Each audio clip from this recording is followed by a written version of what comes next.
Boa noite, pessoal. Boa noite a todos. Meu nome é Marcelo Sunana, tá? Faço parte aqui da equipe técnica aqui da nossa transmissão de hoje, tá? Eu vou só passar, antes da gente começar o nosso encontro, eu queria passar algumas recomendações para todo mundo ter a melhor experiência possível, tá? Para o pessoal que está aqui acompanhando a gente pelo Zoom, tá? Quem está acompanhando pelo YouTube não precisa se preocupar, mas para quem está acompanhando pelo Zoom, eu vou fazer algumas recomendações para vocês fazerem acompanhamento da melhor forma possível, tá bom? Então, quando você estiver aqui com o Zoom, no canto superior direito, tá, tem uma opçãozinha chamada visualizar, se você estiver em português, tá? E vai ter a opção de exibição de orador, tá? E eu queria que vocês deixassem sempre ativo, para você que está acompanhando pelo Zoom. Se for em inglês, vai aparecer dessa forma aí. Vai estar, em vez de visualizar view, em vez de exibição de orador, vai estar como speaker, tá? Então, se vocês conseguirem deixar essa opção ativa, isso vai melhorar bastante, a experiência de vocês, tá? Em outros formatos de galeria, por exemplo, vocês podem olhar os outros participantes ao mesmo tempo, ok? Para a gente iniciar o nosso evento, tá? Eu vou também estar só repassando algumas informações para quem não está acostumado a mexer com o Zoom. É, Embaixo tem também algumas opções na parte de bate-papo e também para ver os participantes que você pode estar clicando para acionar essa barra na direita ou clicando novamente para desativar. Se você quiser acompanhar a gente pelo chat, eu vou fazer alguns tipos de pergunta, tá? Então, para a gente iniciar nosso evento, queria chamar Keiko Nakagawa, tá? Para dar umas informações introdutórias.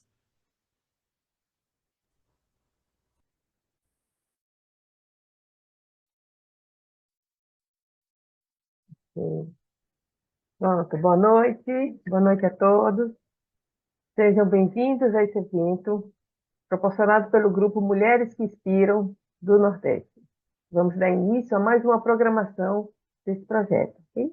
Primeiramente, vou me apresentar. Meu nome é Alessandra Keiko Nakagawa, sou da Associação Cultural Nipo-Brasileira de Salvador, sou membro da diretoria da Federação Cultural Nipo-Brasileira da Bahia e uma das coordenadoras do grupo Mulheres que Inspiram do Nordeste. É com muito prazer que estou aqui dando início à programação de hoje. Para quem não conhece o grupo Mulheres que Inspiram, é um projeto que consiste na formação de mulheres da região do Nordeste que, por meio da sua representatividade, valores e capacidades, possam auxiliar nas discussões e resoluções de temas de aspectos sociais, ambientais e comportamentais.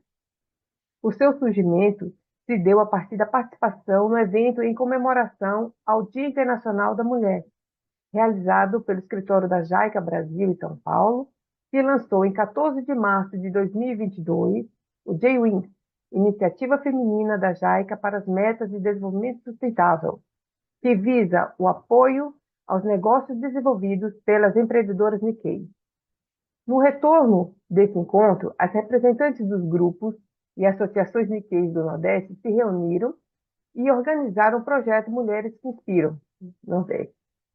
Nessa roda de conversa, excepcionalmente, estamos abrindo a oportunidade para todos os públicos de interesse na história da imigração japonesa a participarem desse evento. Então, agradecemos a todos a presença nesse espaço.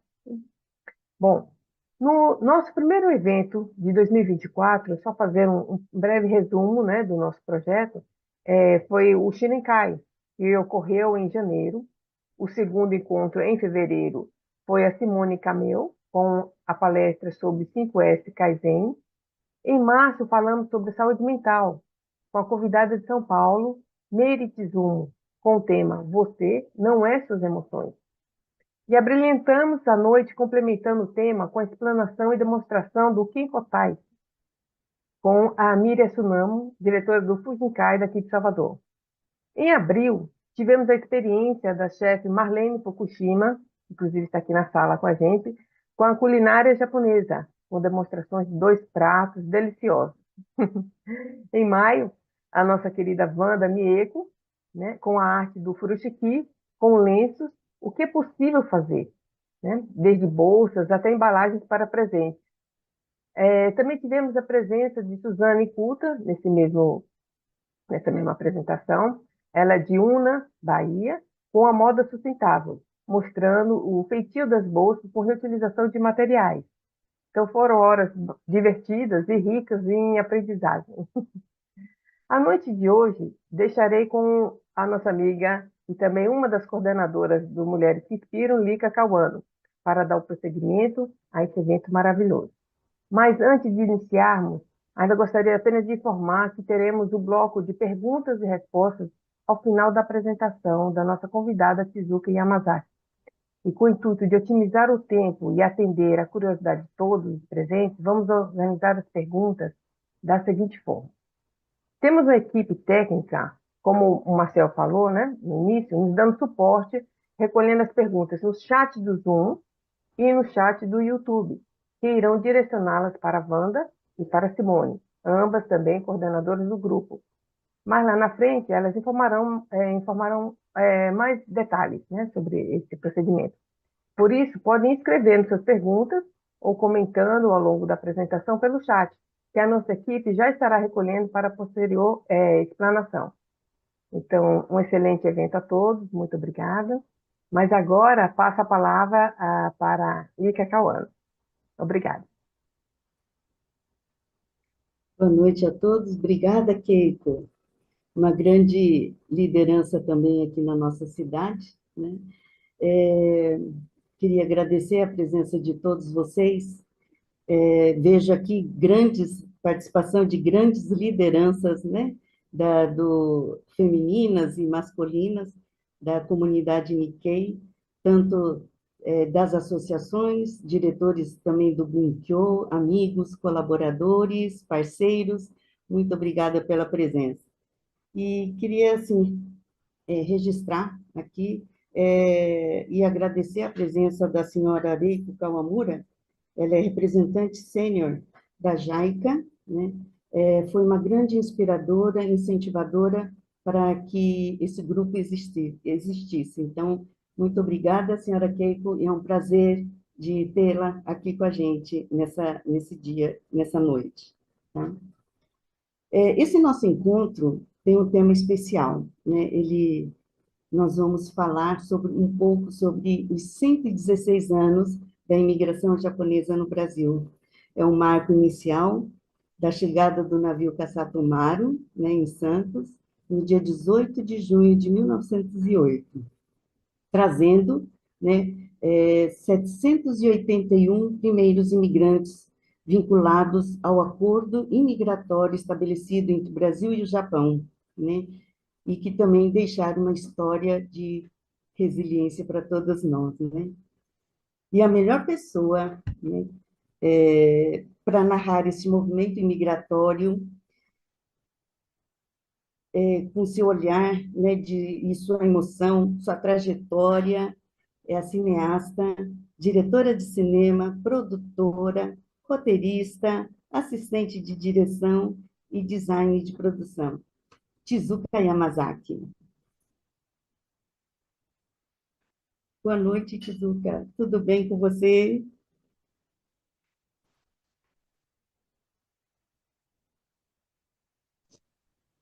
Isso já Isso, entrou? agora sim, entrou. Bom, boa noite a todos, Tudo bem? aos do norte, da Bahia, tem gente aí de Londrina, pelo visto, e é um maior prazer estar aqui. A Lica, a gente já se conhece há alguns anos, né? Ela ajudou, ralou muito na produção do Gaijin 2 lá em Londrina, então não tinha como negar o pedido dela.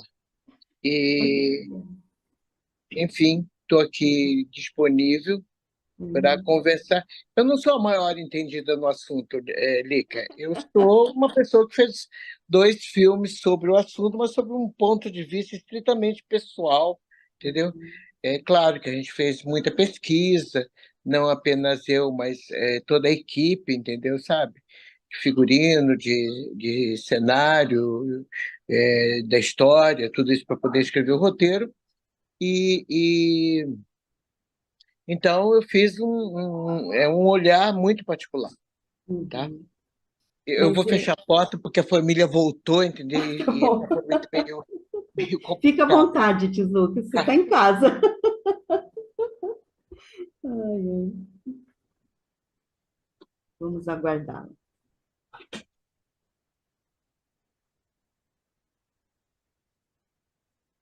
É que todo mundo saiu Aham. e a minha mãe, que vai fazer 100 anos em agosto, ela caiu há uns 10 dias atrás e deslocou o braço. Então ela está numa cadeira de rodas e não pode mexer o braço. Mas ela não para. Aí entrou meu cunhado aqui e falou assim: a tua mãe tá andando de cadeira de rodas sozinha pela casa. Eu falei: ai, meu Deus, vai cair outra vez. Mas fique à vontade, Tizuka, a hora Mas a que você Eurica chegou precisar. agora. A A hora Eurica que você precisar, né, se ausentar, né, dar um tempinho, não tem problema, viu? chegou. Fique à vontade aí, que a gente sabe, né? Problema de saúde não é fácil, não. Tem que estar Não, bem atento. se ela ficasse quieta, tudo bem, ela não para. Fica reclamando, não posso levantar o braço, não posso andar. Eu acho que não pode, você não pode reclamar, não, que você também não para, Família. é de família. Bom, Ela é mas filha da musa inspiradora do Gaijin, né? Não posso reclamar. então. Bom, bom, primeiramente, né, Tizuka, assim, nós aqui da comissão da coordenação, né, das Mulheres que Inspiram, gostaria muito de agradecer, né, porque por você ter aceitado esse convite, né, a gente sabe que sua vida aí é uma correria só, viagens, lives, reuniões, né, e de você ter reservado esse tempinho aqui para compartilhar, né, as suas experiências no cinema, como produtora, diretora, roteirista de longa-metragem, documentários e docudramas, né, novelas, séries, minisséries para a TV, né? Além da valiosa contribuição ao teatro também, né? Então, a gente sabe que sua vida e seu trabalho é muito enriquecedor para todos nós aqui. E É um hoje, na prazer, verdade, Lica. obrigada. Prazer. E hoje, assim, né, o nosso encontro, dentre desses vários longas, né, que você produziu aí, vamos destacar dois filmes, né? Gaijin 1 e Gaijin 2, tá bom? E assim, né, para começar, a gente queria saber assim, como que é a sua história, né? A sua trajetória de vida, iniciando assim da vinda dos seus avós, né, que são japoneses imigrantes, né? Então, como que foi tudo isso para você também chegar até hoje, né? Como você está assim, né? Com uma celebridade para todos nós, uma pessoa tão importante na comunidade Nikkei aqui. Bom, eu acho que considerando a história da minha família, eu já sou neta por parte da família da minha mãe. Minha mãe já nasceu no Brasil, essa que está fazendo 100 anos. E então eu não fui pressionada pela família, que negócio tem que aprender japonês, porque a gente vai voltar para o Japão, aí tem que estar falando japonês. Mas a minha mãe ficava preocupada em dar uma educação japonesa, porque ela teve uma educação japonesa numa escola muito importante, eu acho, para a comunidade que tem em São Paulo, chamada Akama, que as moças iam lá para aprender costura, bordar, cozinhar, jogava tênis, enfim, tinha etiqueta. Elas iam lá para serem preparadas para serem noivas, né? Então eram moças que vinham do interior, aí não tinha educação nenhuma, e os pais ficavam preocupados porque tinha que casar a filha e a filha precisava saber de alguma coisa, entendeu? Então essa escola Cama, nos anos 40, 50, ela foi muito importante para a comunidade. E minha mãe fez a escola Cama, entendeu? Uhum. Então ela ficou meio em cima da gente para que a gente tivesse uma educação japonesa. A minha avó não se importava muito, não. A minha avó veio com 14 anos para o Brasil e ela sofreu tanto para poder sobreviver, entendeu? Que eu acho que ela meio que deixou de lado essa preocupação da gente ser japonesa, entendeu? Eu acho que ela estava mais preocupada assim que a gente se desse bem, que tivesse uma profissão, que sabe, que não passasse fome como ela passou. Então eu acho que isso tirou um peso das minhas costas e das costas da minha irmã. Mas a minha mãe tinha uma escola de costura aqui em Atibaia. e era muito respeitada, e é ainda muito respeitada pela comunidade japonesa daqui. Mas a gente morava na cidade, e eram raras as famílias que moravam na cidade. E a gente começou logo a se enturmar, claro, com a cidade, e eu fui deixando de falar japonês. Meu pai morreu muito cedo, e eu logo comecei a perceber que tinha alguma coisa estranha, entendeu? Sabe? Quando eu ia comer na casa de uma amiga, é, sem ascendência japonesa, ou quando ia para qualquer evento, entendeu? Tinha algumas coisas assim que não me deixavam muito preocupadas, entendeu? Sabe? Não era segregação, mas às vezes tinha uma certa segregação, entendeu? Do tipo assim, eu me lembro muito bem quando uma vez um grupo de crianças, eu tinha uns 7 anos por aí, rindo, eles disseram assim: ah, os japoneses, quando morrem, eles fazem festa, dão comida para os mortos. E eu fiquei meio envergonhada com isso. Eu só fui tirar esse grilo da cabeça aos 20 e poucos anos, quando eu fui para a Bahia, entendeu? Estava na equipe do Nelson Pereira dos Santos para fazer o Tenda dos Milagres, e aí eu estou no terreiro de candomblé da mãe menininha e vejo ali os caras todos oferecendo comida aos seus deuses. Eu fiz, mas isso é igualzinho os japoneses, entendeu? E esse confronto foi muito bom, entendeu? Porque eu comecei a perceber que cada departamento, cada etnia tinha as suas regras, entendeu? E, tentavam dar continuidade para isso, né? E aí foi né, essa coisa de ir para o cinema, fui fazer Amuleto de Ogum, que era Umbanda, entendeu? É, comecei a conhecer todos os meandros aí dessas religiões de raiz africana. Mas foi um pouquinho antes disso, quando fui para a Universidade de Brasília, que eu saí de São Paulo, onde só tinha japonês, né? E cheguei numa universidade que não tinha japonês, só tinha mais uma menina, Neuci, e, e a piada era o seguinte: a Neuci chegava para mim e falava: Tizuka, eu tenho um recado para você. Ou então eu dava recados que eu recebia para ela, porque eles achavam que era a mesma pessoa, entendeu? Mas essa estadia na Universidade de Brasília, com gente de tudo quanto era lugar do Brasil, eu tive o primeiro contato com os nordestinos, né? E eu fiquei muito curiosa para conhecer esse lado do Brasil que eu não conhecia, só conhecia São Paulo, basicamente. Entendeu? Eu lembro que em 72, nas férias, eu fui até Natal. Fui subindo, fui de carona. Às vezes pegava um ônibus, mas eu fui muito de carona. Nessa época a gente andava muito de carona lá em Brasília. Passei em Salvador, fiquei lá acho que uns 5 dias em Salvador. Depois eu fui para Recife, fui para João Pessoa e fui para Natal. E a cada lugar que eu parava, eu queria encontrar com as pessoas que faziam cinema aí. Eu era uma estudante de cinema louca para saber sobre o cinema brasileiro, porque eu já tinha um professor que era Vladimir Carvalho, que era paraibano, e ele falava muito do Nordeste, entendeu?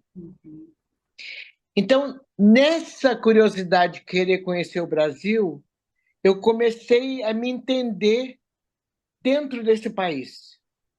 E eu acho que foi por causa disso que as histórias da minha avó começaram a voltar na minha cabeça. Histórias essas que eu tinha rejeitado quando era adolescente. Eu falava, lá vem minha avó contando aquela história que sofreu muito, que plantava café e não sei o que, só que tivesse que fugir do que está fazendo. Mas esse choque cultural que eu recebi em Brasília me fez ficar curiosa com a história da minha família. E aí da minha família e a minha história, porque eu dizia assim, como eu que tenho um nome japonês, tenho essa cara aqui, e as pessoas me chamam de japonesa, eu sou brasileira, na certidão de nascimento, na carteira de identidade está lá que eu sou brasileira, entendeu? Eu quis entender Gerou isso, um conflito de identidade por aí, né? Mais ou conflito de menos. identidade. E aí fecharam a escola de cinema. a gente pediu transferência para o Rio. Ali o Rio também, sabe, funcionou assim como um lugar mais estranho ainda, entendeu, sabe? Onde eu sequer sabia como lidar com as pessoas, porque eu tinha uma formação paulista, né? E aí eu fui trabalhar no jornal.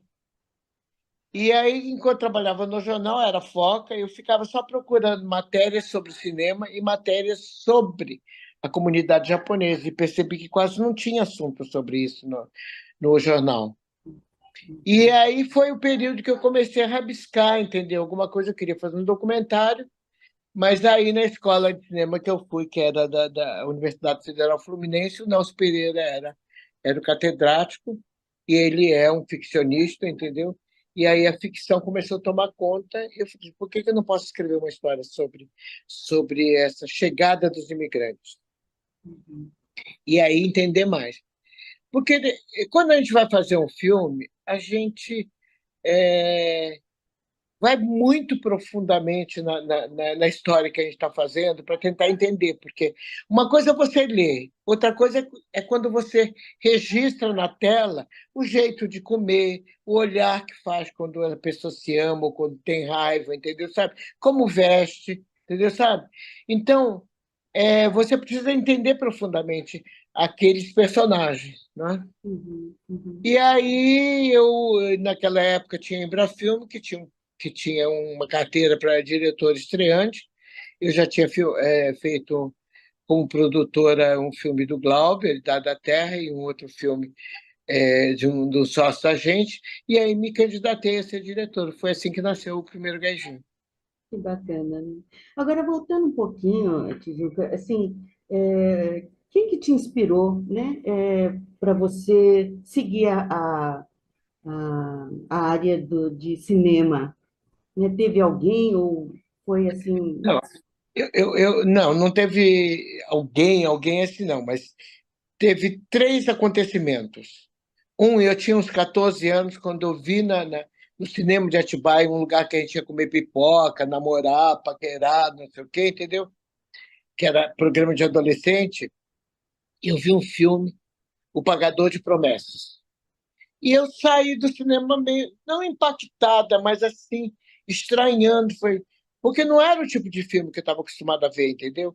Mas aquele filme me tocou. Eu virei e falei assim, que interessante, sabe? Mas morreu aí.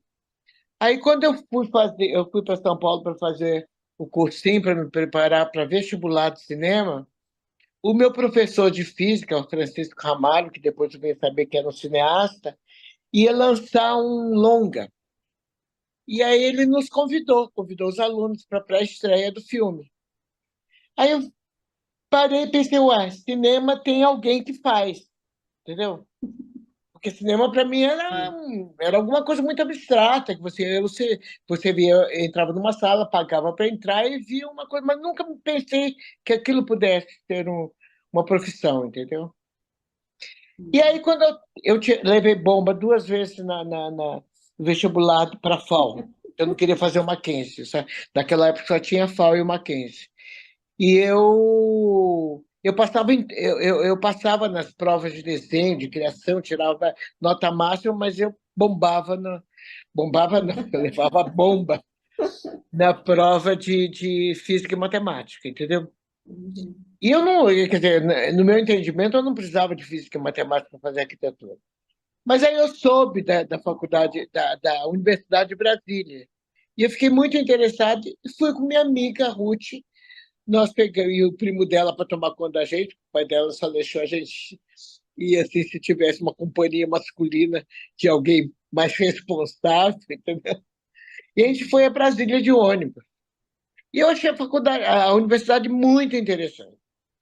E acabei no final do ano prestando vestibular e entrei. E logo depois do vestibular, eu vi que tinha umas matérias assim de verão, e uma delas era oficina de cinema. E achei curioso. E entrei nessa turma, era o Cécio Tirré, ator, que estava dando o curso. E logo de cara ele começou, vamos fazer um filminho. alguém fala assim, que personagem? Alguém gritou um burro, mais outro, um menino. E a gente começou a construir uma história ali, e depois ele virou e disse, agora vamos filmar. Com o que tinha, não era? Era uma brincadeira, uma coisa muito lúdica. E eu virei e falei assim, como é que isso pode ser matéria de uma universidade, entendeu? Uhum. Mas me despertou curiosidade muito grande. E eu fui pegando mais matérias de cinema no semestre, entendeu? E até quando eu vi, eu falei assim, bom, agora tem que escolher entre o cinema e a arquitetura. Que bacana, hein? A escolha foi certa, né? Foi Não sei muito se foi certa. certa, mas eu não sei fazer outra coisa. Faz muito bem. Bom, você já deu assim uma deixa aí, né, de como começou, né, o Guidin, mas para contextualizar, né, esse nosso encontro aqui, vamos exibir um pedaço do, quer dizer, um pedaço não, vamos exibir o trailer, né, do filme Guidin 1, né, porque tem muita gente aqui que conhece, mas os jovens, né, de repente não tem, não tiveram oportunidade, né? Só, Então, só deixa eu dar uma avisada, Lica. É que esse material, a qualidade é muito ruim, foi pego no YouTube, e eu não tenho, isso. entendeu? Não, tudo bem. O Aham, material todo que a gente tinha estava na Embrafilme, a Embrafilme aham, fechada, a gente ficou sem esse material. uhum, Então, vocês relevem a qualidade técnica. com certeza. Porque o filme é muito bonito O e a mais fotografia é importante muito bem feita. o mais importante é o conteúdo, Tizuka. Fique tranquila. Tá? Vamos então assistir juntos.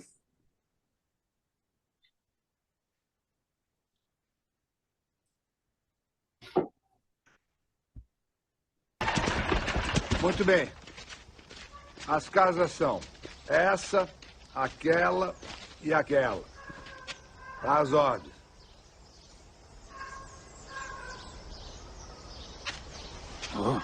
Aqui que vamos morar? E aqui dá pra morar? Mas não tem nem janeiras. A promessa foi outra. Comida. Oi! Nakano-san! Oi! Ottico! O quê? Me passa. Ricardo que matou meu filho. Isto tá podre?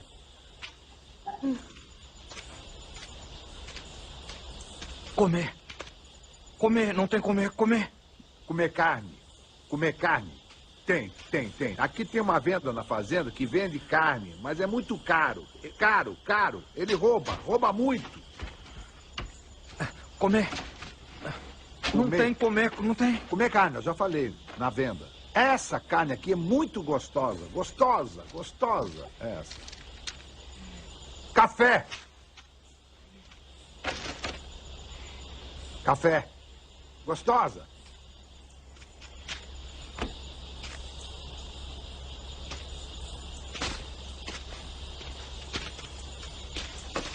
Amanhã cedo, trabalho no café.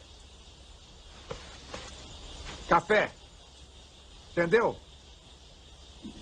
Descansa, hein?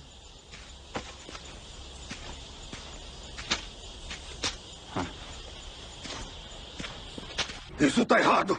Aí também estão as dívidas que vocês têm com a Santa Rosa. As compras feitas na venda, as multas, o adiantamento do preço das passagens do Japão. Tá tudo aí, pode ver. Como pode minha família dever 1.300 contos de réis? Nós não gastamos tudo isso, não. Não gastamos, não. O que nós gastamos foi só 360 mil réis. Isso é um grande erro. E ainda não fizemos tanta compra na mercearia. Não comemos isso tudo. わしにもこれちょっと見せてもらえんかい。これは自分の金で来てるんじゃろ。にもかかわらずこれ借金としてこれ出てるがどういうわけかこれ。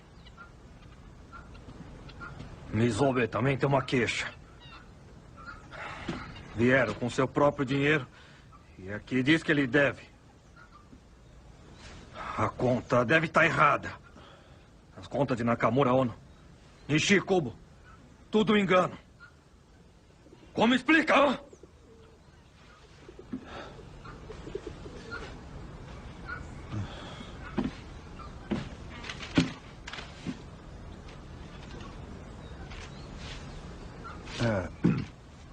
A família Yamanaka deve 320 mil réis.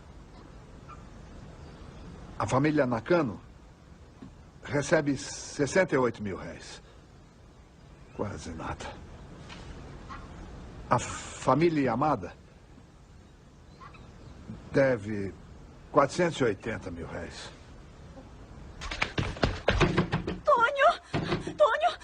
Seu Tonho! Tasquete, Yamada Gabioki, Nano, Calma, acho que não tô entendendo. morrendo. O que houve? Fica calmo. Fala. O que houve? Ajude-me! Sim, Yamada está doente! Cabeça! Ele tem febre, não? Tá vomitando muito, chame logo o médico! Tasquete! Calma, Chikoi, calma. Tasquete! Vai pra casa, volta pra casa que eu vou ver. Volta pra casa que eu vou ver o que eu posso fazer. Vai, fica calma. Por favor! Tem mais um doente. Eu te falei, Chico, vai ser uma desgraça. Da outra vez morreu gente à beça. É melhor mandar chamar logo o farmacêutico. O japonês está passando mal, homem. E vem troço. Olha no alardeia que apavora o pessoal. Desgraceira, rapaz. Desgraceira de epidemia.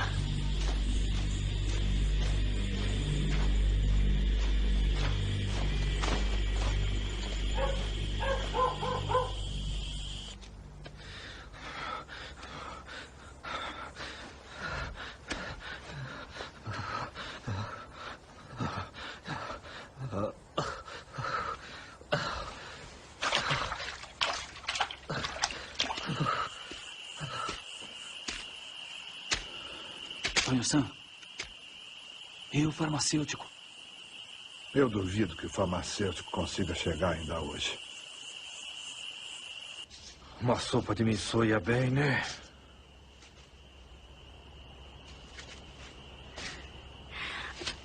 Bambuzal. Hoje, sem querer, eu descobri quando estava trabalhando. Agora deve ser época de broto de bambu, não é? Neste domingo, vamos lá tentar procurar? Broto de bambu. Gosta muito. Fica água na boca. Bueno. Oi, onde você estava? Espera um pouquinho só que já vou servir sua comida. Titoe, coma com ele. Depois eu como. Uma terra tão grande, só planta o café. Deviam plantar verdura. Tanta terra sobrando, não é? Será que os brasileiros não comem verdura? Acho que não conhece, não é? Já sei. Podemos ensinar a plantar verdura. Podemos ganhar muito dinheiro. E talvez consiga ficar rico. Faremos hortas. Tentaremos achar sementes e mudas.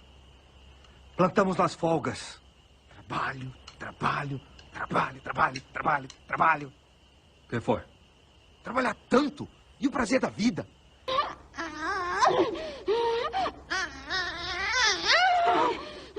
Vai!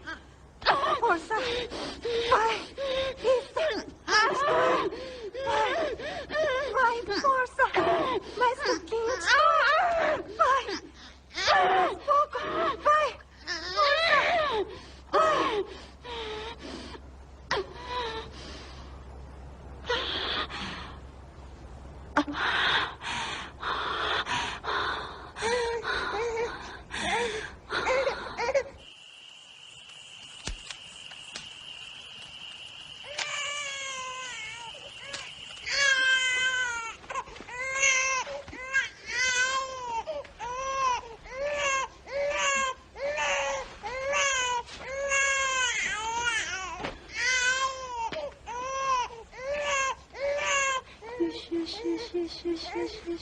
É uma garota. Forte, linda garota.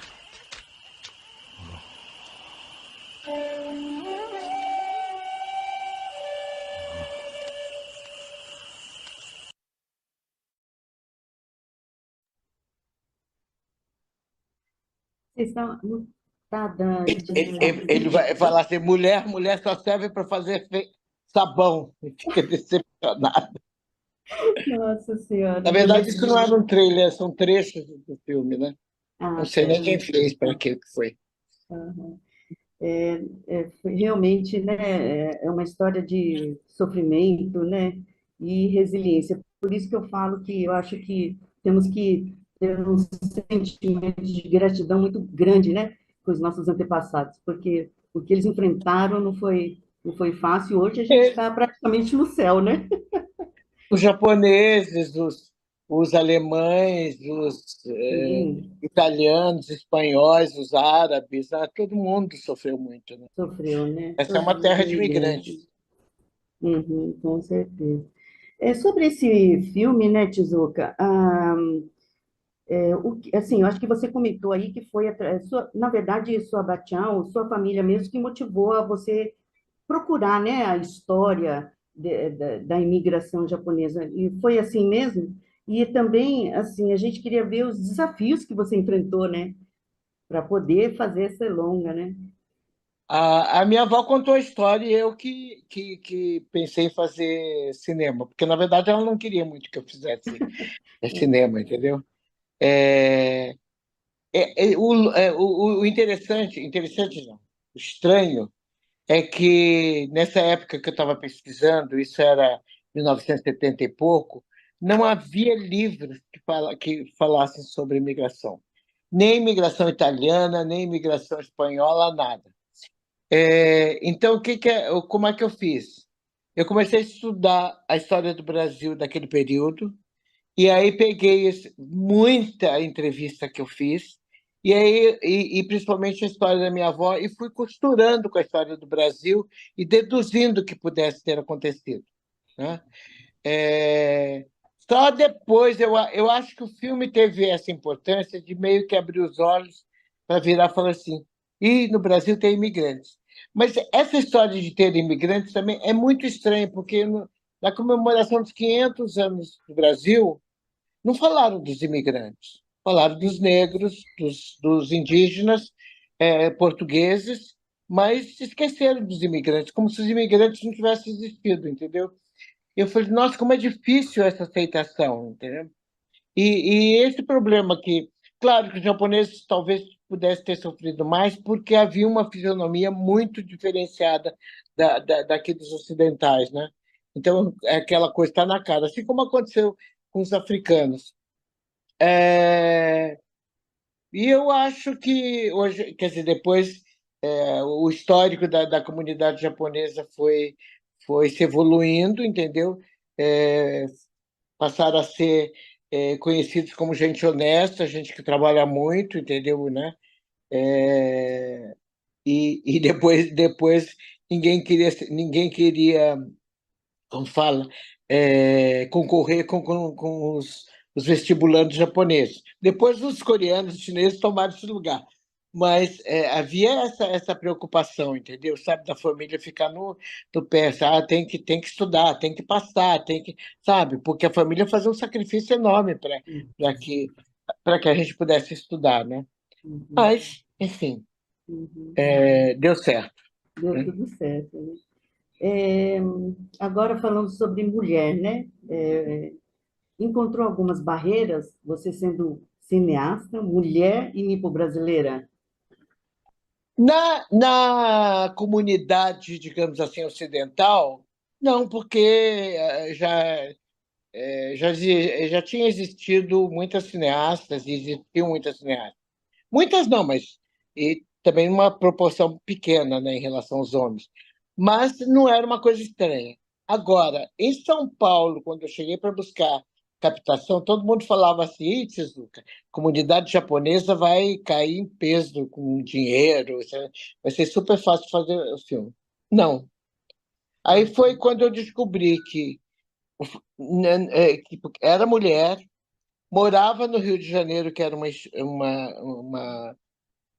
muito estranho para eles, e eu não tinha um pai com nome, entendeu? Para vir lá bancar e assumir a responsabilidade da filha, entendeu? Então eu fui sozinha, né? Meu avô já estava com a idade avançada. Não, meu avô já tinha morrido. Meu avô já tinha morrido. Então, eu senti, quer dizer, na carne, entendeu? Essa dificuldade, porque ainda naquela época, na comunidade japonesa, só se respeitava o homem, né? Sabe? A, como falo, o empreendimento masculino, não o feminino, né? Mas, enfim, Você diziam até superou. que eu agia como um homem. Mas eu acho que eu fui meio obrigada a agir assim, entendeu? Você teve pulso firme, né? Mas isso não era estranho na minha família, porque a minha avó veio sozinha, ela veio com a tia para tomar conta dos primos, que eram pequenos. Ela veio com 14 anos, mas já veio com a ideia de que ganharia muito dinheiro para mandar para a família que estava passando mal no Japão, entendeu?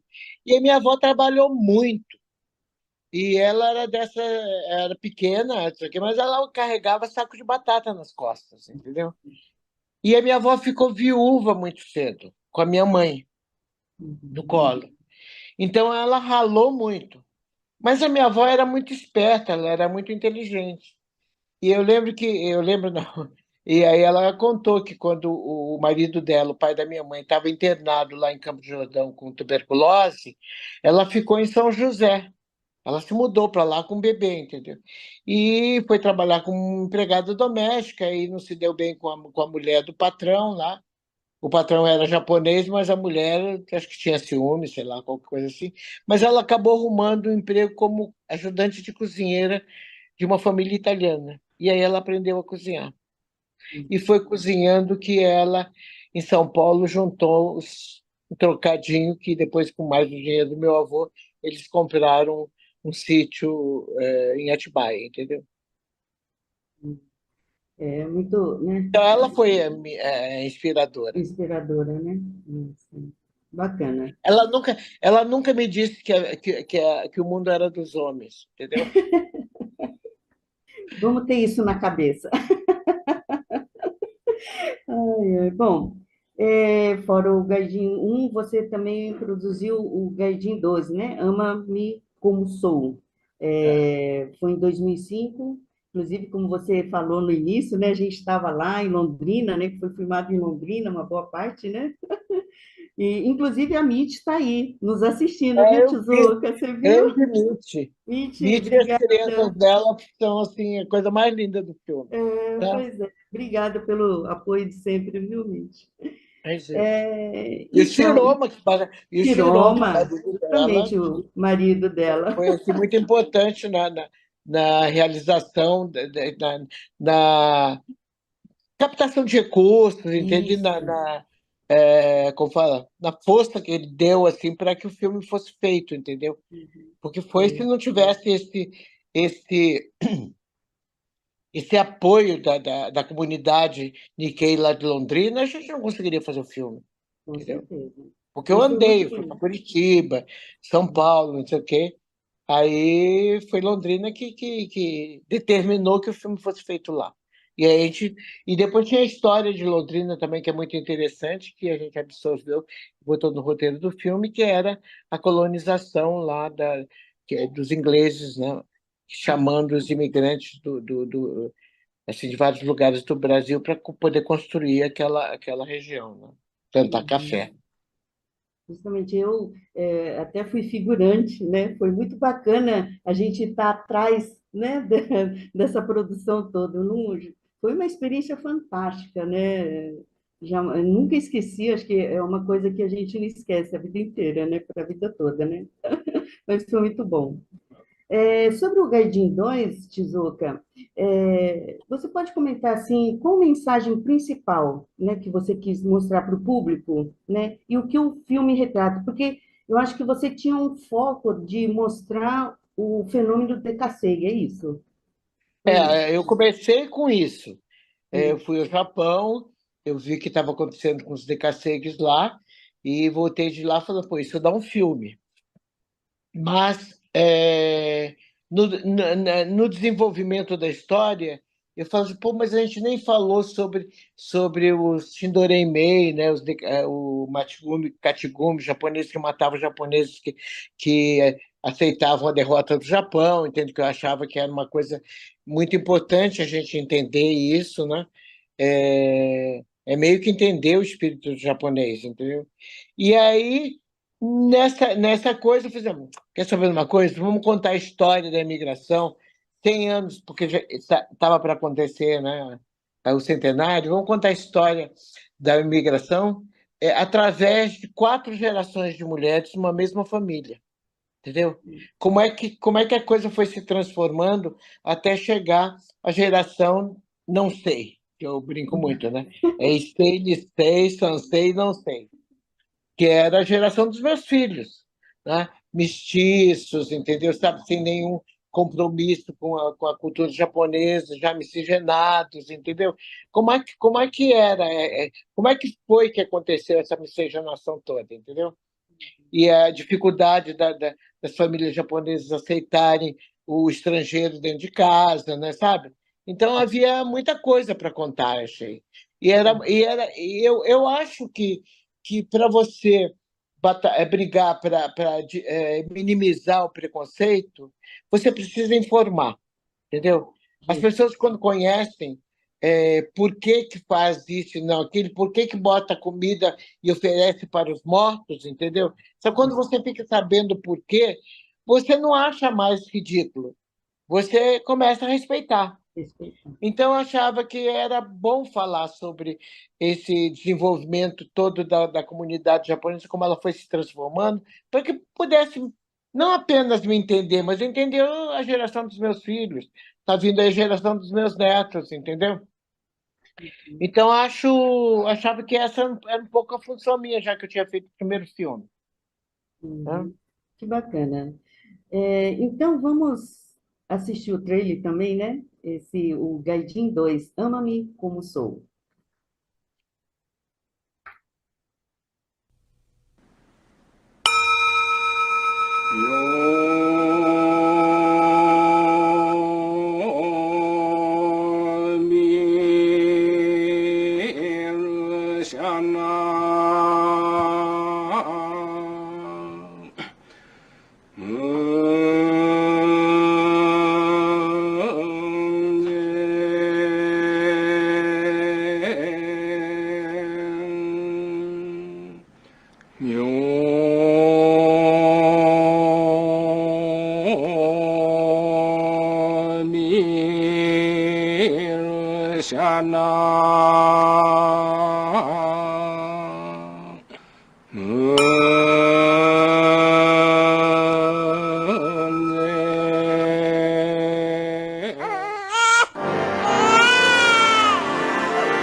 昔帰りに行った。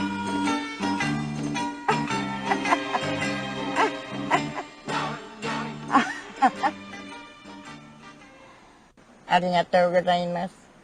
ありがとうございます。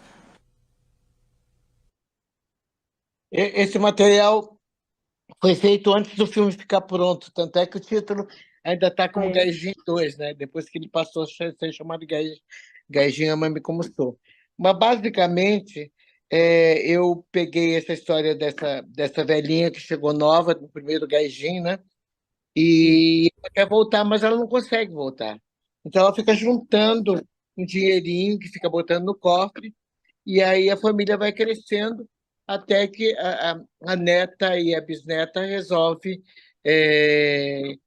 comprar passagem e mandar ela para o Japão. E ela vai para o Japão, porque tudo que ela queria era fazer uma missa para os seus antepassados e perdoar o irmão dela, que assassinou, na verdade, o genro dela, entendeu? Na época da guerra.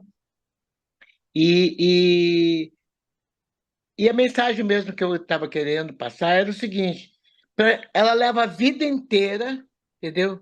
Para descobrir que a terra dela mesmo é o Brasil e não o Japão. Tanto é que ela fica feliz quando ela volta, ela diz que quer voltar, né? Então, era isso. Que bacana. Seus filhos participaram, né, desse Era um elenco complicado, porque primeiro estava muito difícil de encontrar atores profissionais no Brasil. Eu peguei alguns que tinham, eu fui para o Japão, fui para os Estados Unidos e fui fazendo elenco. Mas aí tinha os filhos do casal de personagens tinham duas idades, né? Pequenos e adolescentes. Mas, pô, ainda, além de ser difícil, ainda tinha que pegar gente parecida para, né? Como fala, passar que era a mesma pessoa. Aí acabei pegando na família. Você peguei esse meu sobrinho para fazer a idade do menino novo e depois o meu filho a idade dele maior. E assim é a mesma coisa com a minha sobrinha e com a minha filha.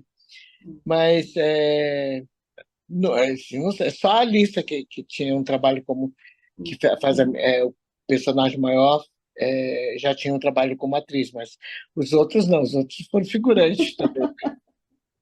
Mas isso é muito bom, né? E a Dona Yaya, que foi um caso assim fantástico, porque eu já fui no Japão sabendo que eu não teria uma atriz de tipo 70, 80 anos para fazer a velhinha, porque ela vai envelhecendo, né? Até fazer os 100 anos. E aí eu tinha agentes nos Estados Unidos, aí me mandaram várias fotos aqui, mas não tinha o que eu queria, entendeu? Não tinha o que eu queria, assim, na idade que eu queria também. E lá no Japão, os agentes diziam, assim, nenhuma senhora de 60 anos vai querer ir para o Brasil para filmar no Brasil, entendeu? Eu já estava desesperada querendo procurar o Kazuo Ono, que é bailarino, né, que já tinha feito personagem feminino no teatro. Vou pegar o Kazuo para fazer o personagem da velhinha. Mas o Kazuo tinha tido derrame. Eu fui na casa dele. E tinha tido derrame e ele, enfim, não poderia fazer. Aí volto desesperada, já com toda a produção correndo, todo o elenco já formado. Aí o Chu, meu assistente, subiu, falou assim: lá na fila da figuração tem uma velhinha muito simpática, quer conhecer, tio? Eu vou, vamos lá, depois você traz ela aqui. A dona Yaya subiu. Eu falei assim, que ela fazia? O máximo que ela tinha feito assim na área artística era cantar no Dojimasa, né? Aí eu falei, Dona, faz de conta que aqui tem um templo, a senhora está voltando para o Japão pela primeira vez e fala com as suas palavras, né? Agradece aos deuses porque conseguiu voltar, entendeu? E ela fez isso ali, a gente estava, a equipe técnica ali, a gente ficou com lágrimas nos olhos, entendeu?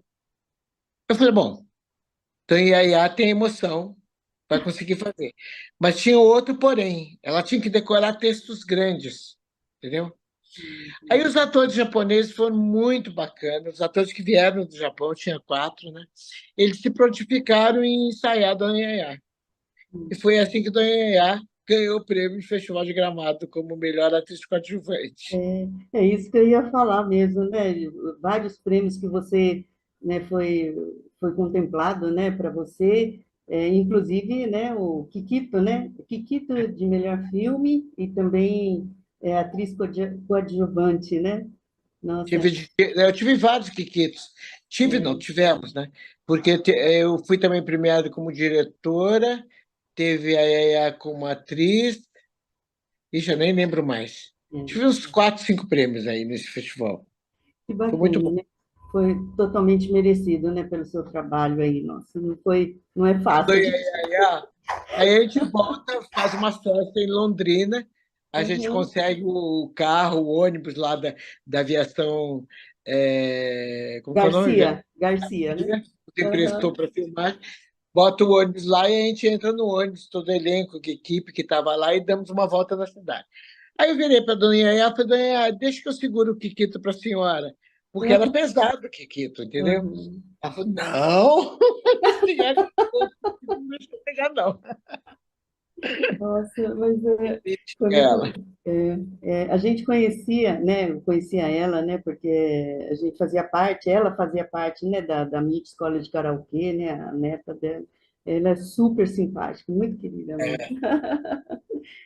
Bom, então, nós, né? Você sabe, o nosso grupo não, Mulheres que Inspiram, né? O nosso é um projeto também. E como nosso grupo é de mulheres, né, a gente queria saber como é ser mulher nesse universo do cinema. Não, não tem muito problema, não, porque, como já disse, entendeu? Na história do cinema, a presença da mulher desde Juda de Abreu, lá nos anos 20, entendeu? Sabe? Então, esse não é problema. E o problema maior era ser mulher na televisão, porque na televisão não estava acostumada com mulheres diretoras. Mas no cinema, sem problema nenhum. Na televisão, eu fui a primeira diretora geral de um programa, de uma série, entendeu? E aí aqueles engenheiros lá da TV Globo me olhavam assim, tipo assim, não vai dar certo. Era mulher, japonesa, vinha do interior, entendeu? Universitária, entendeu? Ainda do cinema, era muita coisa para a cabeça dele. Mas aí eu tive que arregaçar as mangas e dar uma de chefona mesmo, entendeu? Aí eles obedeceram, porque o homem é assim também, ele obedece. Isso. Se você arregaçar as mangas, eles obedecem. Tem um homem aqui, né? Bastante. Homem aqui da sessão. Mas é não, bom não é ouvir. todo homem que obedece, não, sabe? Mas Ai, como eu venho de uma família que é um matriarcado, a gente tinha lá umas mães lá para poder fazer os homens obedecerem. ótimo. E assim, os seus projetos, os atuais, assim, e quais são os projetos futuros também, Tizuka? Olha, durante a pandemia, o que eu mais fiz foi projeto. Então, a gente tem vários, de filme policial, filme sobre assombrações, de filmes históricos. Eu fiz vários históricos, mas depois a gente se deu conta que era bom nem começar, porque o país não está em condições de fazer. Toda a estrutura de cinema foi arrasada com o governo Bolsonaro, um presidente que não gosta de artes, entendeu? Então, ainda se está reestruturando, sabe, agência de cinema, uma série de coisas. E aí as produtoras saíram muito prejudicadas. Então, projetos tem, a gente está em captação, por isso que eu estou nessa correria, vai para lá, vai para cá, mas deve sair para o ano que vem um filme aí, que ainda não posso falar. Eu acho que a dificuldade maior também é essa parte da captação, né, Tizuka? Porque nem mudou tudo. Hoje É. em dia não é mais a mesma coisa que era antes da pandemia, então a gente teve que reaprender, é outra burocracia, entendeu, sabe? E um filme não custa barato, né? Com certeza. Bom, para a gente concluir essa primeira parte, né, porque depois a gente vai entrar num quadro de perguntas e respostas aí, eu queria, assim, que você mandasse uma mensagem que possa influenciar as gerações futuras de cineastas. Né? E também... Isso é muito pesado. Pesado? Não, e também... Não, sabe por quê? Não, deixa eu explicar o que é.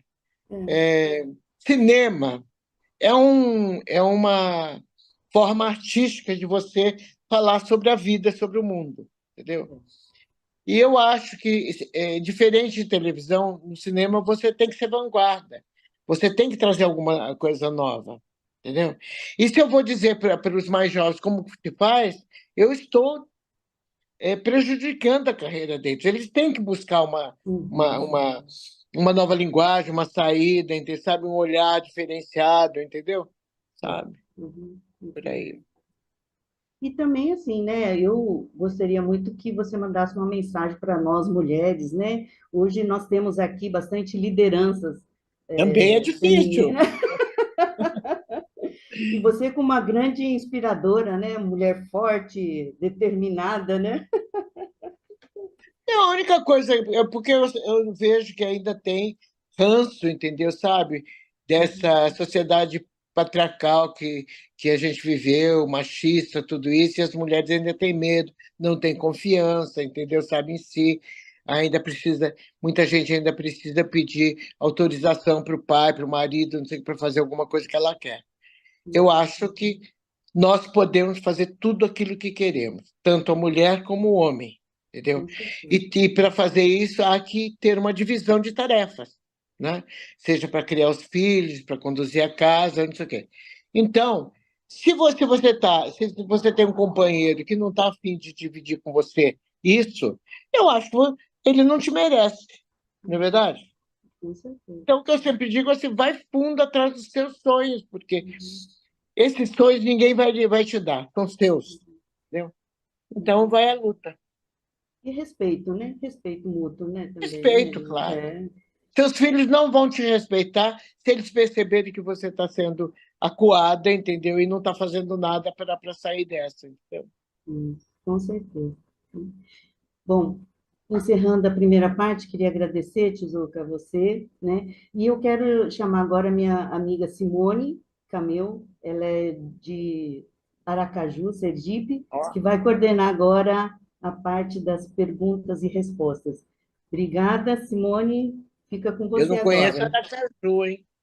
Olha só, Olha, a convida aí. oportunidade. Já está Eu tenho um grande amigo. convidadíssima para Tem um conhecer. grande amigo lá, mas é aquela coisa, né? Já tive perto, mas acabou que não deu para. São poucos lugares que eu não conheço. Está convidadíssima para conhecer nosso grupo Oriente-se, aqui em Aracaju, Sergipe. Fica pertinho da Bahia, né? E Alagoas. Claro, é. Uhum. Já fui para Alagoas e já fui para Bahia, não fui para Aracaju, é um absurdo. Olha, né? que absurdo. Eu sou de Londrina também, Tizuka, mas eu moro aqui em Aracaju, tem um tempo. Obrigada, Lica, obrigada, Tizuka, né, mais uma vez por estar aqui com a gente. Eu vou passar algumas orientações sobre as perguntas, que elas foram organizadas pela nossa equipe técnica, conforme vocês forem enviando pelo Zoom e pelo YouTube. A gente não vai conseguir que vocês façam perguntas pelo microfone, de forma oral, por causa do pouco tempo, tá bom? Então, eu vou convidar agora a nossa amiga Wanda Mieco, de Natal, do Rio Grande do Norte, que faz parte da coordenação também do nosso projeto Mulheres que Inspiram o Nordeste, que vai nos ajudar também nessas perguntas e respostas. Boa noite, obrigada, Tizuka. Foi um prazer, assim, conhecê-la. Vamos dizer, não é pessoalmente, mas pelo menos virtualmente, né? Nossa. Simone, você quer fazer a primeira pergunta? Já entro com a Vou primeira fazer a pergunta? primeira pergunta, então. Tizuka, uma pergunta da Mayumi, pelo Zoom. Após o filme Gaijin, o que mudou para a senhora em relação a ser descendente de japoneses? Pelo menos diminuíram me chamarem de japonesa, entendeu?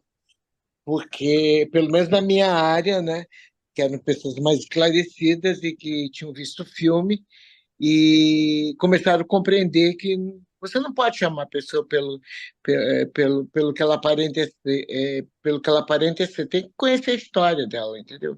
Sabe? Joia.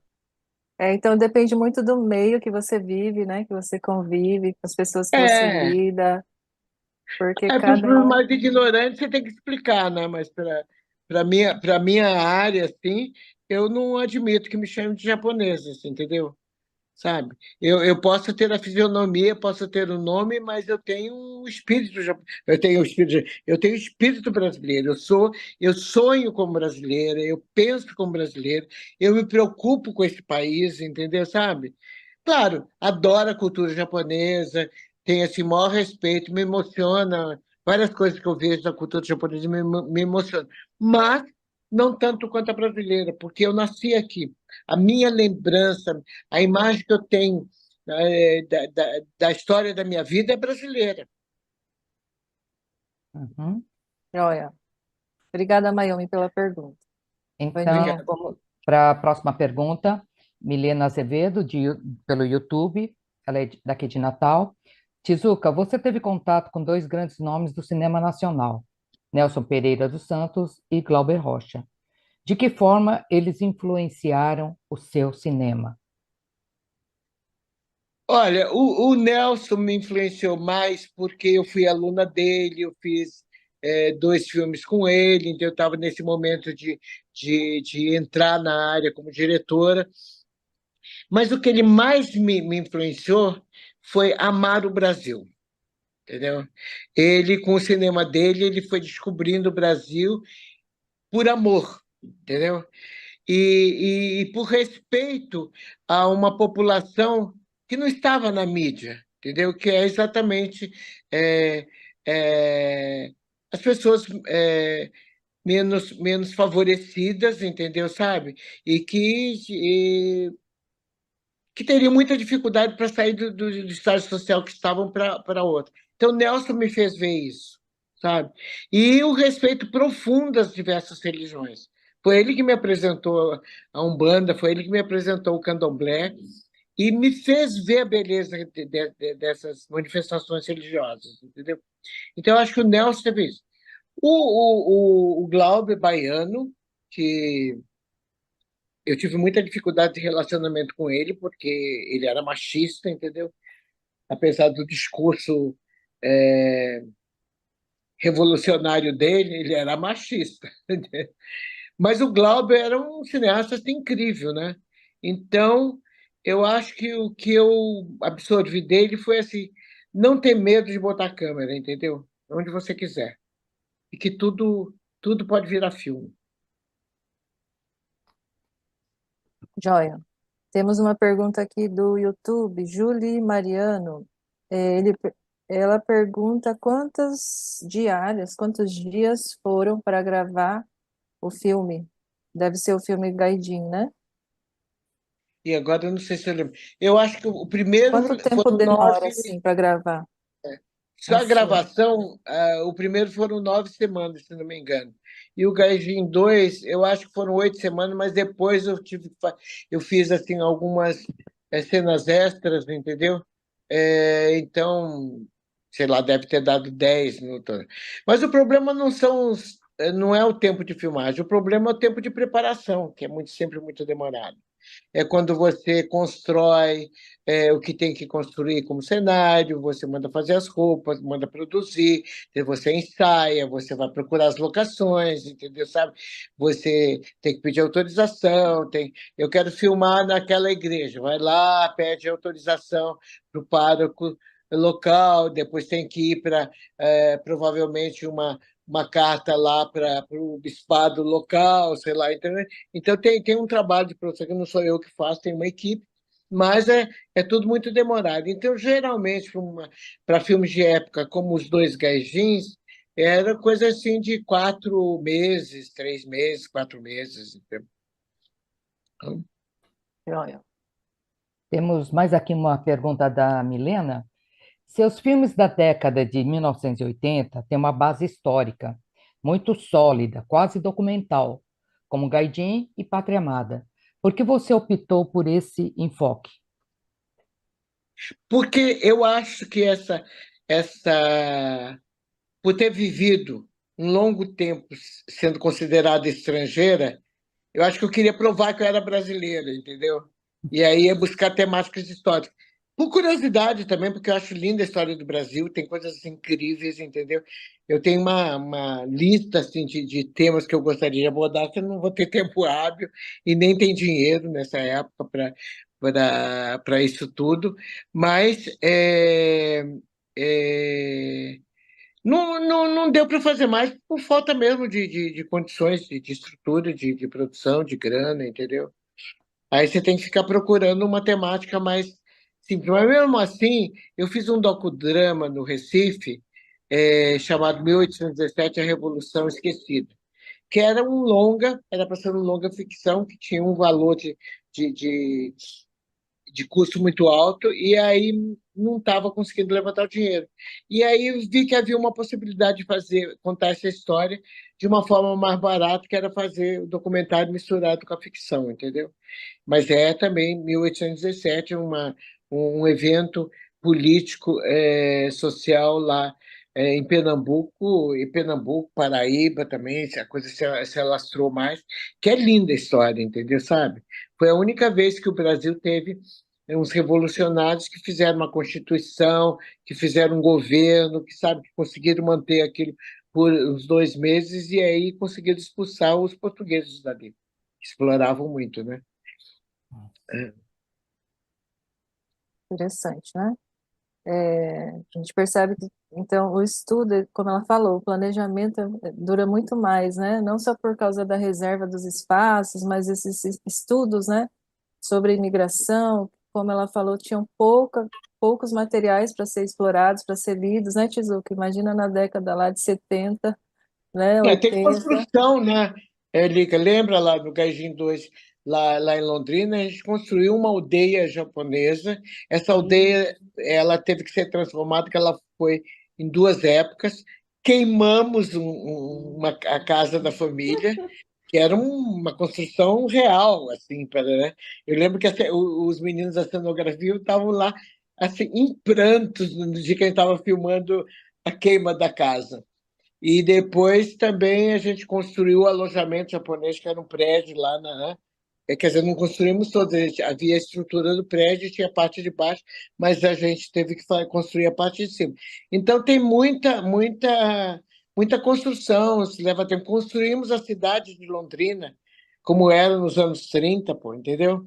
Sabe, aquelas casinhas todas dos imigrantes, fizemos uma cidade grande, assim, que o ônibus passava no meio dela, para mostrar como era o clima daquele período, entendeu?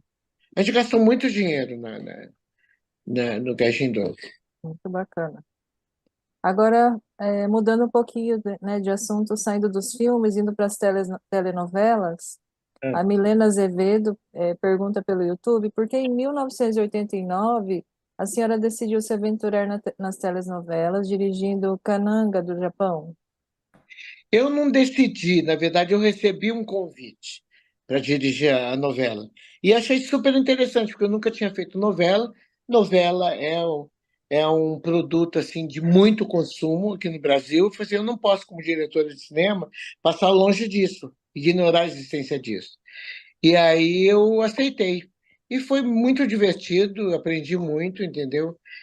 Gostei muito de fazer, mas não é o tipo do trabalho que eu gostaria de ficar fazendo sucessivamente, entendeu? Mas foi um sucesso, né? Hã? Foi um Foi um sucesso, sucesso, né? foi muito bom. Seguindo aqui a pergunta, mais uma pergunta de Milena. Suas personagens femininas são um misto de sensibilidade, fragilidade e força, como Titoe, Anaíde e até Maria da Graça da Lua de Cristal. Isso tem como inspiração, em especial, a mulher japonesa? Não, não, eu acho que o ser humano tem uma gama de emoções, entende? Uns mais em algum ponto do que outras, entendeu? Eu acho que quando a gente constrói personagem, a gente vai desenhando um pouco para ver o que interessa aquele enredo, entendeu? Mas eu acho que todo mundo tem um lado frágil, que às vezes esconde, e tem um lado forte, que também às vezes esconde, entendeu? Então deixa escapar num determinado momento, e a gente vai dosando, entendeu? Eu acho que é, é, Isso enriquece a construção do personagem. Mas não tem nada a ver. Aliás, eu não tenho nada a ver com mulher japonesa, entendeu? Eu desconheço a mulher japonesa, entendeu? Eu acho até que essa mulher japonesa moderna, eu acho que ela é muito esperta, né? Vocês sabiam que o marido chega em casa, dá todo o dinheiro para a mulher e só fica com o dinheiro da condução do metrô e do cigarro? Quem Olha só. gerencia o dinheiro é a mulher, ela que paga a escola, ela que paga o aluguel, sei lá, ela que municia a casa, comida, tudo isso. E às vezes até paga uma mulher para ele não ficar enchendo o saco, não tá mais. Então não é Interessante. muito interessante, né? Então não é tão diferente. Fora a parte da mulher, pagar a mulher, Só que não o é que tão acontece com a mulher diferente. japonesa? A mulher japonesa, ela finge que ela quer, ela dá para o marido espaço como líder. Então, se ela vai numa reunião assim, num coquetel, qualquer coisa, ela fica na posição de subalterna para o marido aparecer, mas ela dá uns cutucões nele, entendeu? Já vi muito isso, muito engraçado. Sempre nos bastidores, né? Sempre nos. Outra pergunta aqui de Lume. Diferente das mulheres coreanas. As mulheres coreanas mandam e mostram que mandam. Eita, é isso aí. E as brasileiras, Shizuka? Acho que as brasileiras são meio trouxas nesse sentido, entendeu? Elas querem aparecer, entendeu? Porque é muito da personalidade do brasileiro. O brasileiro não esconde, né? Ela logo expõe o que sentem. Eu acho que quando começa a expor demais o que sente, se fragiliza, né? Entendeu? Mas isso não é tudo, não. Você tem essa sociedade brasileira, ela é muito rica de diferentes culturas, entendeu? Então você tem que ver onde você vai. Você vai lá para Joinville é uma coisa, você vai para Londrina é outra, você vai para Natal é outra, você vai lá para Manaus é outra coisa, né? É, são inúmeras culturas, né, dentro de um É. país. Joia, pergunta lá da Bahia, Lume Watanabe. Você tem algum projeto de produção para algum filme relacionado à temática da imigração japonesa? Pesquiso sobre os casamentos por fotografia, o MIAI, né? E penso que este é um aspecto interessantíssimo para um filme. Tem uma menina, uma americana, que inclusive já morreu, uma diretora norte-americana, que ela viu o primeiro Gaijin, se inspirou no filme para fazer um filme homenageando a avó dela lá em Honolulu, lá no Havaí, que era sobre isso, sobre Miai. Muito bonito o filme dela. Se não me engano, chamava-se A Prometida, eu acho. Eu só queria dizer uma coisa assim. Eu me sinto assim. Eu não me sinto mais em dívida em relação à comunidade japonesa. Eu fiz 2 longas, entendeu? Eu acho que tem que dar vez. Tem vários cineastas jovens que estão aparecendo, tem coisas lindas. Outro dia vi um filme lindo do Marcos, eu não vou lembrar o sobrenome dele, que era um documentário, mas ele, menino, ele viveu a experiência dos pais que foram para o Japão trabalhar, e os pais ficavam voltando toda hora, não sei o quê. E ele faz um documentário sobre isso, ele tinha muito material, entendeu? E o filme é uma graça, entendeu? Sabe? O filme é de uma emoção assim incrível. É, tem tem muitos cineastas hoje. Tem que dar espaço para eles. Uhum. Pronto. Bom, seguindo aqui nas perguntas, José Bruno Leite, ele pergunta: agora com a computação gráfica, a senhora acha que estaria mais fácil de produzir filmes, principalmente esses da época? E se tivesse a computação na época do filme Gaidin, a senhora usaria? Claro, a computação gráfica faz parte, entendeu? Do manancial de equipamentos que a gente usa. E hoje em dia se faz muita computação gráfica, você tem hoje possibilidade de fazer cenas incríveis sem precisar construir o cenário todo, entendeu? Você faz uma parte do cenário completa, entendeu? Então, você cria fundos assim fantásticos. Claro que eu usaria. Facilita muito, né? É caro ainda. Simone? Pergunta da Wandinha, da Wanda Mieco. Não é essa a seguinte? É, né? Como foi lidar com a política da época, né? Falando de imigração aí, principalmente no primeiro filme, né? Quais foram essas dificuldades em relação às questões políticas No na época Brasil? no Porque o Brasil? Brasil No estava assim Brasil numa não tinha, porque época. ninguém conhecia a história, entendeu? No Japão, eu falei para minha avó, falei assim, para minha Bachan, falei assim, Bachan, vocês foram expulsos do Japão. Não tinha comida, não tinha emprego, entendeu? Porque eu soube que foram muitos estudantes e caras de esquerda, né, lá no porto de Kobe, e gritavam, faziam discurso, faziam, vocês estão sendo enganados pelo governo japonês, estão indo para um país que vocês não conhecem, vão morrer. E todo mundo achava que ia chegar no Brasil, que ia colher dinheiro nos cafezais, entendeu? Então, essa é a história de sempre, né? Para você, se você quer mão de obra, você vai lá e mente muito. E lá no Japão mentiu muito e o Brasil mentiu muito também, entendeu? Infelizmente. Tanto é que o Japão, durante muito tempo, esse assunto imigração japonesa no Brasil era proibido. Assim como também a Segunda Guerra Mundial. Porque o japonês não gosta de escândalo, né? Que escândalo ele prefere botar embaixo do tapete, entendeu? Só que Sim. chega uma hora que aquilo vaza. Que foi a história de Shindoraimei. De repente apareceu o livro lá, Corações Sujos, e Corações ficou Sujos. um clima aqui intenso. Eu conheci a história, porque minha mãe tinha contado a história lá. Ela tinha mais informações lá, desde o Akamasai, entendeu? Mas muita gente não sabia da história, porque muita gente não contou para os filhos essa história.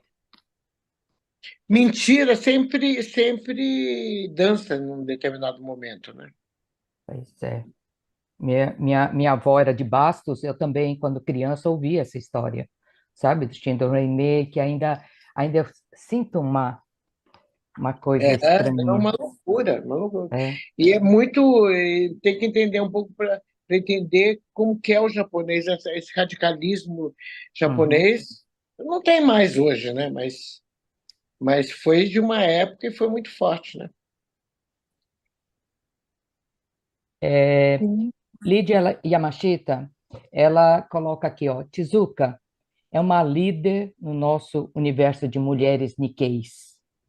E como é, na sua opinião, a mulher Nikkei em relação às mulheres japonesas ou mulheres brasileiras? Como você avalia uma mulher Nikkei? Somos diferentes em que aspecto? Eu acho que a gente já está vivendo uma geração que essa diferença não faz muito, mas eu, quando eu era criança ainda, quando eu estava começando a sair para ir, de repente, na casa de uma amiguinha, almoçar, não sei o quê, eu lembro que uma das coisas que mais me estranhou no começo foi assim, que lá em casa você tinha que comer tudo. Você tira o que você vai comer e não deixa sobrar um grão de arroz, porque arroz como é que minha mãe falava? Arroz é sagrado. E aí você ia na casa de brasileiros, com essa fartura que o Brasil tem, entendeu? Sabe, as pessoas comiam e deixavam muita coisa no prato. Eu achava isso muito estranho. Claro que com o tempo eu vou conhecendo como que é o dia a dia da sociedade brasileira e eu vou aprendendo e tentando entender, né? Porque isso não basta você conviver com as pessoas do teu nível social. Você tem que conviver com pessoas de todos os níveis sociais e respeitar como é que é cada um deles, entendeu? Cada grupo desses, entendeu? Eu acho que hoje em dia, não estou falando dos imigrantes que chegaram recentemente, os últimos que chegaram nos anos 30, sei lá, mas eu acho que os filhos e os netos estão extremamente enturmados, né? E quase vice-versa, né? E eu acho que essa coisa da culinária japonesa também, que se difundiu no Brasil também, foi uma coisa que ajudou muito a diminuir as grandes diferenças, né? E a gente utiliza muito a questão do motainai, né? É, Motainai, né? E aí a gente preserva certas coisas, né? Que às vezes o brasileiro não vê dessa forma, né? Mas e tem o Gambarê também, que é muito legal, né? Mas eu fui casada com um alemão, alemão não, netos de alemães, e eu virava para ele e falei assim, você é pior que japonês, porque era de uma rigidez, assim, sabe? Ele, assim, trazia uma herança germânica ali no pedaço que era muito presente. E eu já estava lá, me libertando da cultura japonesa, e aí, de repente, estava lá convivendo com um cara que tinha uma cultura muito parecida com a japonesa, entendeu? Sabe? Então, aprender, respeitar, né? Ele saía em casa. Eu tinha 3 filhos ainda pequenos. Ele saía assim em casa apagando os interruptores de luz e bufava, entendeu? Sabe? Motainai. Motainai. Eu Bem, ria, entendeu? ai, meu Deus. Eu acho que assim, encerramos essa parte de perguntas, respostas, e agradecemos demais tanto as respostas da Tizuka, muito, se a gente pudesse, ficava aqui até noite afora, né? Conversando e fazendo perguntas e tudo mais. E agradecer também todos aqueles que participaram. E gostaria de chamar aqui a comissão organizadora para também se despedir e a nossa equipe técnica. Vamos lá, Marcel, colocar todo mundo aqui.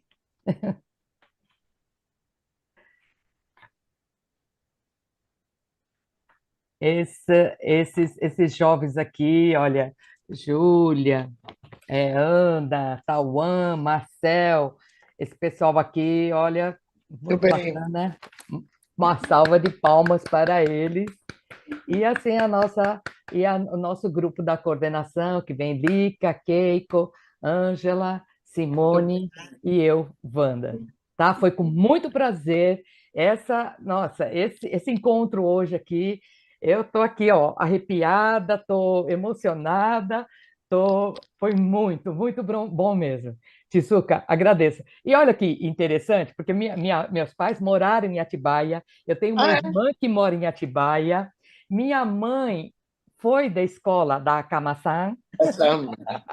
Então, tinha tantas coincidências, eu falei assim, nossa, que coisa bacana ouvir toda essa história, né, sua, mas muito obrigada Acho que tinha mesmo. que fazer um documentário sobre a Akama-san, porque eu acho que foi, nossa, vamos pensar, né? Vamos pensar. Tá bom, muito obrigada, gente, sabe? Eu agradeço muito a paciência e as perguntas foram ótimas, entendeu? E assim a gente vai levando. Tá? Antes de encerrar, né, Tem que Tizuka, ter eu uns vou tirar- jovens no meio para falar o que eles acham. Às vezes eles olham e falam assim, "Ih, quanta bobagem", entendeu? Aquilo que a gente acha super importante, né? Hoje em dia já não tem mais importância. Eu acho que não, eles não acham nada de bobagem, não. Acho que aprenderam muito aqui com você. Como que a gente pode tirar uma foto para deixar registrado esse momento histórico com todo mundo? Ana? Isso. Então, pessoal, quem tiver câmera, por favor, puder abrir a câmera de vocês. Tauan vai fazer as fotos, tá? Só abrir a câmera de vocês e a gente se organiza aqui para tirar as fotos, para compartilhar nas redes. Ok. Deixa eu ver se tem mais gente abrindo. Legal. Pronto. Tauan, consegue tirar foto? Tal. Tá pronto aí, Tal?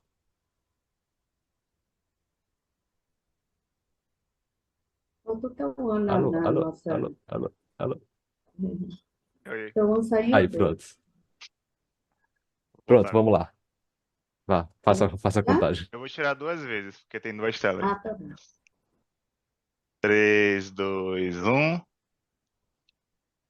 Oi, só mais outra. 3, 2, 1. Boa. Tá bom.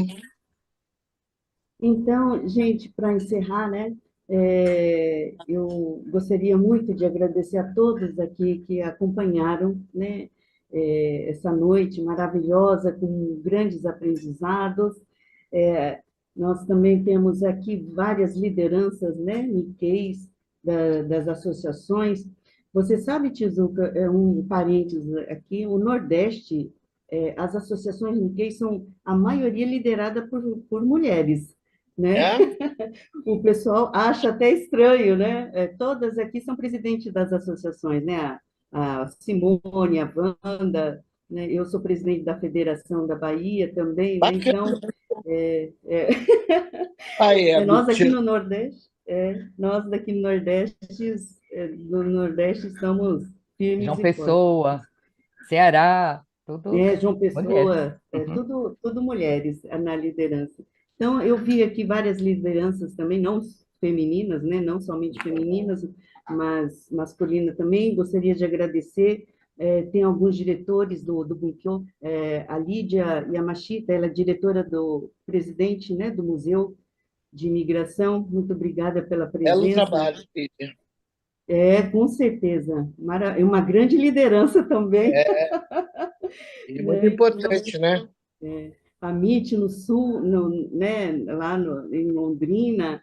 Então, são grandes lideranças e eu acho que hoje nós conseguimos também, né, aprender muito com você, né, ser uma mulher mais forte, né, resiliência, né, Tizuka. E agradecer, assim, né, e o nosso reconhecimento e gratidão a você, né, a querida convidada, a cineasta Tizuka Yamazaki, pelo esforço, né, para participar e nos presentear, isso é verdade, nos presentear com este momento histórico, né, e simbólico para o nosso grupo, Mulheres que Inspiram, e também em comemoração aos 116 anos da imigração japonesa no Brasil. Muito obrigada, Tizuka, você realmente é uma grande inspiração para todos nós, né? E a todos vocês, muito, muito obrigada, uma ótima noite e até mais. Obrigada, gente. Obrigada, querida. Obrigada.